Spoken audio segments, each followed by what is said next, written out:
ये मैं secular minded हूँ, नॉट कम्युनल माइंडेड। यहाँ हिंदू मुस्लिम सिख ईसाई की ज़बान सिर्फ एमआईएम पार्टी है अलग थी। आसमान बेरंग है तो बेरंग ही सही, ज़मीं हम पे तंग है तो तंग ही सही। हम अमन चाहते हैं दोस्तों, जंग नहीं। अगर तुम जंग चाहते हो तो फिर जंग ही सही।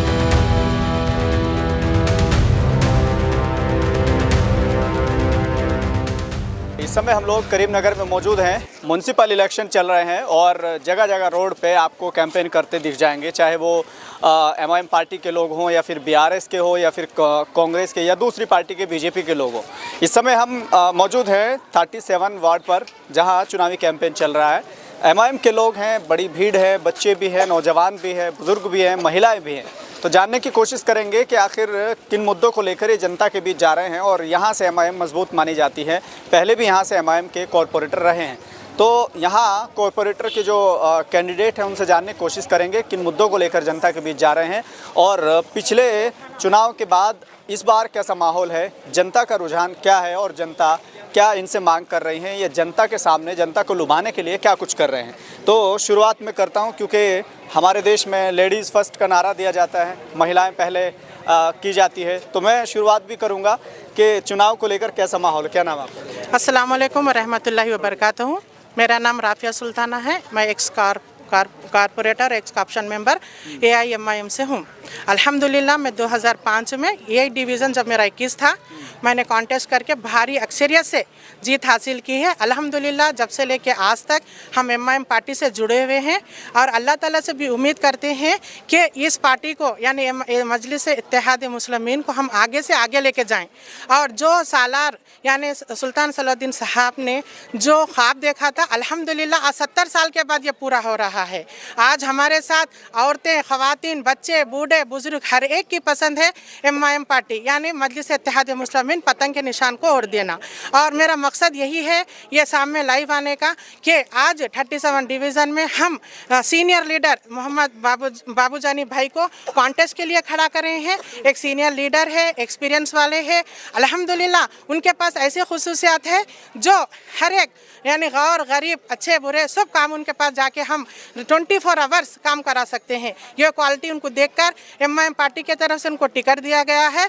इससे पहले भी हमने बहुत से करीमनगर में भी टिकट दिए हैं। अल्हम्दुलिल्लाह वो आगे आके काम कर रहे हैं। आज हमारा मकसद यही है कि जनाब असदुद्दीन साहब और अकबरुद्दीन साहब के हाथों को मजबूत करें। टाउन प्रेसिडेंट सैयद गुलाम अहमद हुसैन साहब की आज ये कोशिश और मेहनत का नतीजा है जो मेरे साथ ये सब खड़े हुए हैं। अल्हम्दुलिल्लाह ना उन्होंने दिन रात मेहनत की है करीमनगर में आवाम के साथ रहे कि वो करीमनगर नहीं, तेलंगाना नहीं बल्कि यूपी, बिहार, महाराष्ट्र जाके कैनवसिंग करते थे। ये सब आप लोग अपने फेसबुक पर और सोशल मीडिया पर देख चुके हैं। आज तेलंगाना यानी करीमनगर की बारी है और तेलंगाना में 37 डिवीज़न से आज हम ये कैनवसिंग कर रहे हैं। और आप लोगों से दुआ करती हूँ, इल्तिजा और गुजारिश करती हूँ कि पतंग के निशान को ओढ़ दें। और क्यों पतंग के निशान को? कि ऐसी पार्टी है जो बीआरएस, कांग्रेस और बीजेपी या किसी से भी नहीं डरती है पार्टी, और सब पार्टी वाले इस पार्टी के साथ रहते हैं और आंखों में आंखें डालकर। और हमारा अपना कोसा भी काम है, सिर्फ जाके कारकुन भी अगर पार्टी का कोई एमआईएम कर रहा हो तो जाके बोले तो एमआईएम पार्टी के है बोले तो इंशाल्लाह हमारा काम हो जाता है। आज वैसी पार्टी है, मुसलमानों की आवाज़ उठाती है, या पार्लियामेंट में रहो, असेंबली में रहो, या जो है सो म्युनिसिपल इलेक्शन में रहो।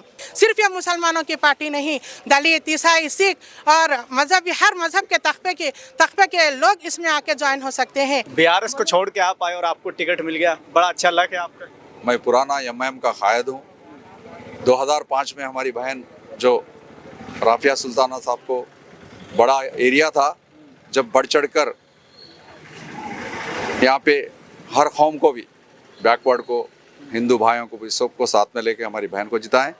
उसके बाद मैं आज़ाद उम्मीदवार था और उसके बाद अभी असद भाई ने फैसला किया कि महल्ले वालों की जो टीम जो आके सर्वे करने के बाद वो सर्वे के रिपोर्ट के हिसाब से मेरे को टिकट दिया गया।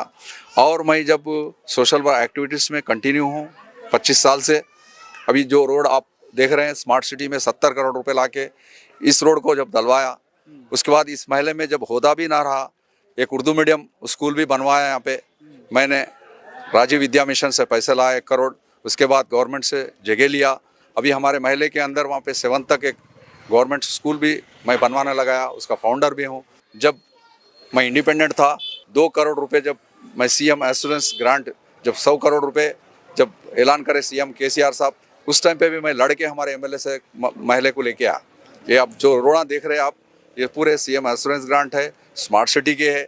जब से मैं 25 साल से सोशल एक्टिविटीज़ में कंटिन्यू हूँ। मैं अब जैसे आप पहले एमआईएम से अलग होकर आप इतना काम कर सकते हैं, तो फिर एमआईएम आने की मजबूरी क्या है कि एमआईएम से आगे आप ज़्यादा? एमआईएम जब हमारे सदर साहब, हमारे मेरे दोस्त जो अहमद भाई और हमारे यहाँ के डिवीज़न के जो प्रेसिडेंट है यूसुफ हाफिज़ खादरी साहब, वो लोग सब मिलके बाबजानी भाई आपका रिपोर्ट ले लिया, आप यहाँ पे कंटिन्यू मेरे के 15 दिन से रेगुलरली वो लोग आके महिला पूरा बाबजानी भाई बोल रहा इस टाइम पे आप एमआईएम का साथ में रहो बोल के। जब मैं बोला कई को भैया मैं जैसा था वैसा ही रहने दो, बोले तो नहीं भैया आप पूरे महल्ले वाले एक साथ में डंके की चोट पे बोल रहे आप एमआईएम साथ टिकट आपके पास आ रहा, टिकट ले लो। जबकि उन पे भी इल्ज़ाम डाल रहे, मैं आज तक उनको सिंगल चाय तक भी नहीं पिलाया। और पुराने हमारे मेरे चाहते करीमनगर आए तो बाबजानी कैसे है पूछते, वैसे शख्स है, वैसा दिली आप मोहब्बत है। जैसे आवाम के बीच आप जा रहे हैं जी। तो क्या इन मुद्दों पर वोट मांग रहे हैं या इनके अलावा कोई और मुद्दे हैं? क्योंकि जब बिहार में चुनाव होता है, महाराष्ट्र में चुनाव होता है तो अलग मुद्दे होते हैं। यहाँ के मुद्दे क्या हैं? यहाँ के मुद्दे ये मैं सेकुलर मैंडेट हूँ, नॉट कम्युनल मैंडेट। अभी हमारे हिंदू बहन भी है यहाँ पे, हर उनके प्रोग्राम में जाऊँगा मैं। यहाँ पे 50-50 वोट है, मैं उनको साथ में उनके गणेश के उत्सव भी होने दो, जो भी हमारे हिंदू भाई के जो भी प्रोग्राम्स होंगे उनके उसमें मैं शामिल होता हूँ। वो लोग भी चाह रहे हैं कि बाबजानी भाई हर टाइम पे भी मेरे को एक 300-400, जब हमारे बहन राफिया सुल्ताना जब खड़े थे ये वोट कम थे, 7,500 का डिवीज़न था। जब पूरे हिंदुओं का वोट बैंक 5,000 था, हमारा 2,500 था, उसी टाइम राफिया बहन को जिताया। तो हिंदू भाई भी हमको साथ देने वाले हैं। ये नहीं सोचता मैं अयो हर टाइम भी उनकी कुछ तकलीफ है तो इमीडिएटली 24 घंटे फ़ोन ऑनलाइन रहता, और जो भी फ़ोन आया तो फिर मिस्ड कॉल आया तो भी मैं रिटर्न कॉल दे के उनके पास पहुंच जाता हूँ। वैसा कैंडिडेट हूँ। तो मुद्दे सभी के होते हैं, सबके उसमें काम आते हैं। सबके उसमें, इसमें नहीं है कि जमातों के हिसाब से भी है। और हमारे पास सुन्नी जमात के है, मैं दरगाह को जाऊंगा। अभी हमारे दरगाह कमेटी मेंबर्स मिले तो मैं दरगाह को जाके चादर उड़ाऊंगा। मैं ये मसलक में मामले में भी मैं नहीं जाऊंगा, सिर्फ अल्लाह को नसीब पे अपने भरोसे पे ही मैं ज़िंदगी करने वाला हूँ। चलिए, चुनाव का टाइम है और वज़ात साहब क्या कहेंगे? आप घूम रहे हैं यहाँ, क्या लग रहा है आपके यहाँ से कितना अलग है? सबसे पहले आपको क्लियर ये कर दूंगा कि मजलिस इत्तेहादुल मुस्लिमीन करीमनगर के लिए कोई नई जमात नहीं है। तो करीमनगर के अंदर मुद्दा जो जैसा कि आप अभी कहा, सबसे बड़ा मसला ये है कि जो भी हुकूमत आई यहाँ पर, चाहे वो कांग्रेस की रहो, तेलुगु देशम की रहो या बीआरएस की रहो, यहाँ के लोगों के साथ इंसाफ नहीं किया लोगों ने, यहाँ की तरक्की के लिए काम नहीं किया। तरक्की के जैसे मेरा प्राइमरी स्कूल्स नहीं है यहाँ पे बच्चों के लिए, हाई स्कूल्स नहीं है गवर्नमेंट के ज़ाती बिल्डिंग में, लड़कियों के लिए जूनियर डिग्री कॉलेज नहीं है, महिलाओं के लिए कोई मेडिकल सुविधाएँ नहीं है, कोई मैटरनिटी हॉस्पिटल नहीं है बड़ा गवर्नमेंट का, यहाँ पर कोई पार्क नहीं है, कोई प्लेग्राउंड नहीं है, कोई फायर स्टेशन नहीं है, कोई पोस्ट ऑफिस नहीं है। तो ये एरियो में अब जो बाबजानी भाई बताया कि उनकी अपनी ज़ात से उन्होंने दो कोशिश करके ये रोड्स वगैरह डलवाया। अभी आप देखिए कच्चे मोरियाँ और नालियाँ यहाँ पर फिर रहे हैं बच्चों के लिए। तो ये तमाम चीज़ों के बुनियादी सहूलतों के लिए नगर पालिका में, बल्दिया में हमारा नुमाइंदा होना ज़रूरी है। तो ये लोग नुमाइंदे रहे तो फंड्स लाकर लोकल एरिया डेवलपमेंट के लिए लोग काम कर सकेंगे। ये मजलिस इत्तेहादुल मुस्लिमीन का मेन एम है।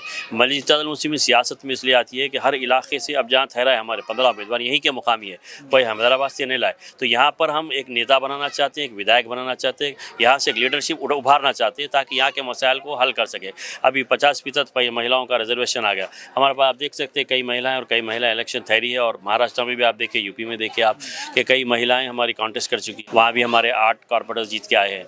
यूपी बिहार का तो हाल आप अच्छी तरह जानते हैं। करीमनगर अक्सर चर्चाओं में रहता है, अभी चर्चा में जब आया, जब सांसद जी ने कहा कि इसका नाम बदलेंगे। देखिए, नाम बदलने से रोज़गार नहीं मिलेगा, लोगों को तालीम नहीं मिलेगी, देश की गुर्बत दूर नहीं होगी, देश ताकतवर नहीं बनेगा।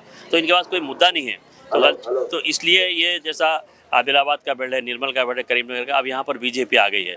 यहाँ के जो बीजेपी के सांसद है वो आए दिन कंट्रोवर्शियल स्टेटमेंट देते रहते हैं, मुसलमानों के खिलाफ हो या इस्लाम के। तो ये यहाँ चलने वाला नहीं है। जैसा कि बाबजानी भाई ने कहा, हम सेकुलर लोग हैं, एमआईएम सेकुलर पार्टी है, सब संवादाओं के लोगों को लेकर चलने वाली पार्टी है। तो बिहार के चुनाव के बाद और महाराष्ट्र के लोकल चुनाव में जो रिजल्ट मिला, क्या उसका असर यहाँ देखने को मिलेगा? इंशाल्लाह यहाँ भी कामयाबी होंगी। जो महाराष्ट्र में 125 सीट जो जीत के आए इंशाल्लाह, जो करीमनगर में ठहरा इंशाल्लाह वहाँ भी कामयाबी मिलेगी हमें इंशाल्लाह। अब यहाँ जो हमारा कॉन्टेस्ट का मुकाबला है, आप जैसे कह रहे हैं कि साबिक में बिहार ऐसी नहीं है, बल्कि हमारा मुकाबला डायरेक्ट बीजेपी से है। क्योंकि कौन कहता है कि बीजेपी अवैसी से लड़ती है, कौन कहता है कि बीजेपी अवैसी से लड़ती है? हकीकत यह है कि बीजेपी अवैसी के साय से भी डरती है। तो आज हमारा मुकाबला बीजेपी से है। आज हमारा मुकाबला सेकुलर ताकतों को मजबूत करने के लिए हम इन लोगों को हराना चाहते हैं बस। तो बीजेपी को बीच में कहाँ से लेके आए? क्योंकि यहाँ सरकार कांग्रेस की है और कहते हैं कि यहाँ करीमनगर में एमआईएम मजबूत है, बीजेपी को कहाँ से लेके आए? एमपी तो यहाँ पे बीजेपी का है ना। आइडियोलॉजी वो तो चलेगी। अब जैसे नाम बदलने की बात करें, कौन बदलेगा नाम? ये तो बीजेपी बदलेगी। मेंटालिटी तो पूरी वही काम कर रही है। जो नेशनल मीडिया और नेशनल जो पॉलिटिक्स ही बीजेपी की है, तोड़ मरोड़ की, वही तो यहाँ पे लागू कर रहे हैं। बाकी सब रीजनल पार्टी से सब खत्म हो गए। यूपी में देखिए आप, मुलायम सिंह यादव की पार्टी खत्म हुई, बिहार में लालू परिवार खत्म होगा, एनसीपी समाजवादी बड़ी मजबूत है। उनके विधायक कहते हैं कि हमारे पास 37 सांसद है और अकेले सांसद लेके आप दंदनाते फिर रहे हैं। सुना होगा महाराष्ट्र में। तो फिर तुम भी तो फिरो, तुम्हारे पास मुद्दा है तो फिरो, तुम क्यों नहीं फिरते? यूपी से बाहर तो निकल के बताओ। अवैसी साहब पुराना शहर ओल्ड सिटी से निकल कर तेलंगाना, रायलसीमा, कर्नाटक, महाराष्ट्र, यूपी, झारखंड अकेले निकल गए। अब देखिए, उन्हें हम बेगैरत कह के पुकारा तो बुरा मान गए, उन्हें हम बेगैरत कह के पुकारा तो बुरा मान गए, आईना उन्हें दिखाया तो बुरा मान गए। उनके घर तो हमदिल दिवाली है, हमने एक दिया जलाया तो बुरा मान गए। एक हमारे वही साहब फिरते हैं तो दंदनाने की बात करते हैं। अब अबू आसिम आजिम को निकलो बोलिए, मुंबई के बाहर तो आओ बोलिए, ज़रा भेवंडी के बाहर, गोवंडी के बाहर तो आके बात करो बोलिए। अवैसी साहब तो पूरा हिंदुस्तान फिरते हैं। अभी हम हैदराबाद के नगर पालिका आज करीमनगर में दंदनाते फिर रहे हैं। हमको कोई रोक के बता ले। जैसा कि रफियाबाजी ने कहा कि हमारी डरने घबराने वाली जमात नहीं है। आसमान बेरंग है तो बेरंग ही सही, ज़मीं हम पे तंग है तो तंग ही सही। हम अमन चाहते हैं दोस्तों, जंग नहीं। अगर तुम जंग चाहते हो तो फिर जंग ही सही। हम लड़ने के लिए भी तैयार हैं। अभी जो बता रहे थे 37 समाजवादी पार्टी है। असद भाई पार्लियामेंट में 20 करोड़ मुसलमानों की आवाज़ उठाते हैं, हिंदुस्तान के 20 करोड़ की आवाज़ उठाते हैं। तो अंदाज़ा लगाइए उनके पीछे कितना है। होंगे अकेले। वो लोग भी दावा करते हैं कि सबसे ज़्यादा हम ही बोलते हैं मुसलमानों के मुद्दे पर। कोई नहीं बोलेंगे। आप पार्लियामेंट में जब देखेंगे 37 जो एमपी समाजवादी पार्टी के कितने लोग पार्टे, कितने लोग उनका साथ दिए। ये सब गलत है, ये सब खाली दिखावा है, वो लोगों का दुकान है, ये सब दिखावा है। क्या कह रहे हैं? वक्फ बिल को लेके समाजवादी के सांसदों ने उसके खिलाफ वोट किया है। मैं वक्फ बिल को लेके यही कहना चाहती हूँ कि मेरे चीफ जो असदुद्दीन अवैसी साहब है, उन्होंने डंके की चोट पे पार्लियामेंट में बिल फाड़ा है। ये उनका मुंह तोड़ जवाब था जो अगेंस्ट जो हमारे मुसलमानों के खिलाफ थे। और कभी भी मुसलमानों की जब बात आती है मुसलमानों के कानून के खिलाफ या मुसलमानों का साथ देने के खिलाफ, तो ना बीआरएस आती है, ना कांग्रेस आती है, ना बीजेपी आती है। ये आती है सिर्फ इत्तेहाद मुस्लिमीन एमआईएम पार्टी आती है, जो हमेशा मुसलमानों की जबान बोली है। यहाँ पर यहाँ हिंदू, मुस्लिम, सिख, ईसाई की जबान सिर्फ एमआईएम पार्टी है। अल्हम्दुलिल्लाह।